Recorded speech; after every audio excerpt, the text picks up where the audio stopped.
ফুলের মতো শিশুগুলো সবে ফুটছিল, তবে আর বিকশিত হতে পারেনি। বুলেটের আঘাতে ছোট্ট জীবনগুলো ঝরে গেছে কুড়িতেই। বাবার কোলের মতো নিরাপদ আশ্রয়ও তাদের আঘাত করেছে ঘাতক বুলেট। আবার কারফিউ মেনে ঘরের কোণে থেকেও কারো জীবন সৌরভ মুছে গেছে বারুদের গন্ধে। কোটা সংস্কার আন্দোলন ঘিরে কয়েকদিনের সংঘর্ষে অন্তত 9 শিশু গুলিতে নিহত হয়েছে। তাদের বয়স 4 থেকে 16 বছরের মধ্যে। নিহত 4 জন মারা গেছে নিজ বাড়িতেই, 4 জন গুলিবিদ্ধ হয় সড়কে। সব ঘটনায় প্রত্যক্ষদর্শীর ভাষ্য, আইন শৃঙ্খলা রক্ষাকারী বাহিনীর গুলিতে প্রাণ গেছে এই শিশুদের। আন্দোলনে যোগ দেওয়া 18 বছর বয়সের কয়েকজন নিহত হওয়ার তথ্য পাওয়া গেছে। তাদের মধ্যে 16 বছরের ইফাত 20 জুলাই যাত্রাবাড়িতে নিহত হয়। তাকে পুলিশ হাসপাতাল থেকে নিয়ে বুকের বাঁ পাশে গুলি করেছে বলে প্রত্যক্ষদর্শীরা অভিযোগ করেছেন। ইফাত 9ম শ্রেণীর শিক্ষার্থী ছিল। তার মা কামরুন নাহার সাংবাদিকদের বলেন, আমার ছেলে কোনো অপরাধ করেনি, সে রাস্তায় পড়ে থাকা আহত একজনকে হাসপাতালে নিয়ে গিয়েছিল, তবু তার বুকে গুলি করা হলো। মা বাবার মাঝ থেকেই প্রাণ কাড়ল বুলেট। 4 বছরের আব্দুল আহাদের মৃত্যু পাষাণকেও কাঁদাচ্ছে। 19 জুলাই বিকেলে পরিবারের সবাই বাসায় ছিলেন। সে সময় আন্দোলনকারীদের সঙ্গে পুলিশ ও ছাত্রলীগের সংঘর্ষ চলছিল। কি হচ্ছে দেখতে আর সবার মতো উৎসুক হয়ে ছোট্ট আহাদ বারান্দায় গিয়েছিল। এক পাশে ছিল বাবা, অন্য পাশে মা। হঠাৎ ঘাতক বুলেট তার ডান চোখে লাগলে মেঝেতেই লুটিয়ে পড়ে শিশুটি।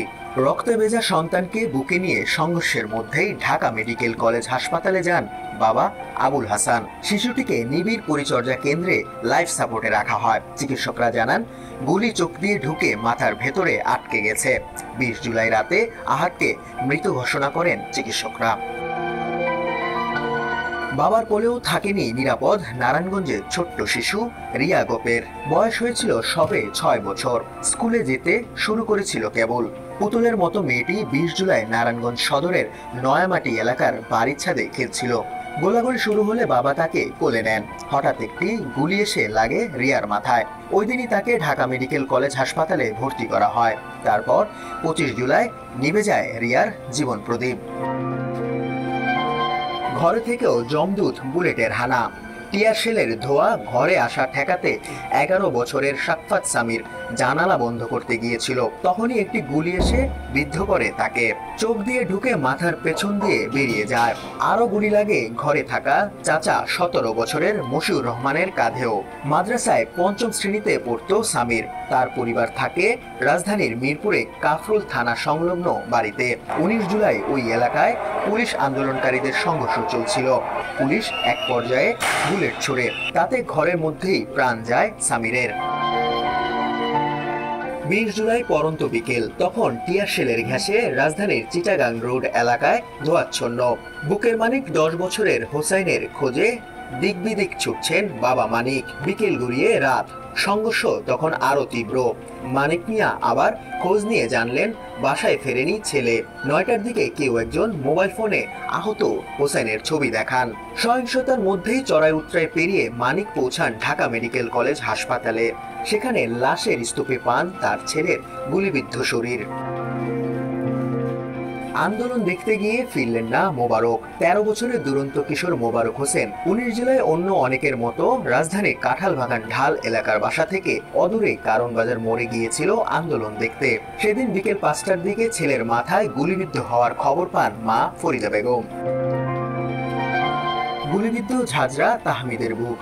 গত 18 জুলাই নরসিংদী শহরে আন্দোলনকারীদের ওপর পুলিশের গুলিতে নিহত হয় 14 বছরের তাহমিদ ভুইয়া। ওই দিন বিকেলে 3টার দিকে ঢাকা সিলেট মহাসড়কে নরসিংদীর জেলখানা মোড় এলাকায় জড়ো হয়েছিল আন্দোলনকারীরা। তাহমিদ সেখানে গিয়েছিল সহপাঠীদের সঙ্গে। পরে পুলিশের ছড়া গুলিতে তার বুক ঝাঁঝরা হয়ে যায়। তাহমিদের লাশ হাসপাতাল থেকে নিয়ে পরে মহাসড়কে বিক্ষোভ মিছিল করেছিল আন্দোলনকারীরা। তাতেও পুলিশ গুলি করে। মৃত্যুর পর আবারও গুলিবিদ্ধ হয় তাহমিদ।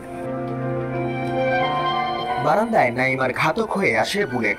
রাজধানীর উত্তরায় বাসার বারান্দায় গুলিবিদ্ধ হয়ে 19 জুলাই নিহত হয়েছে মাইলস্টোন স্কুল অ্যান্ড কলেজের 10ম শ্রেণীর শিক্ষার্থী নাইমা।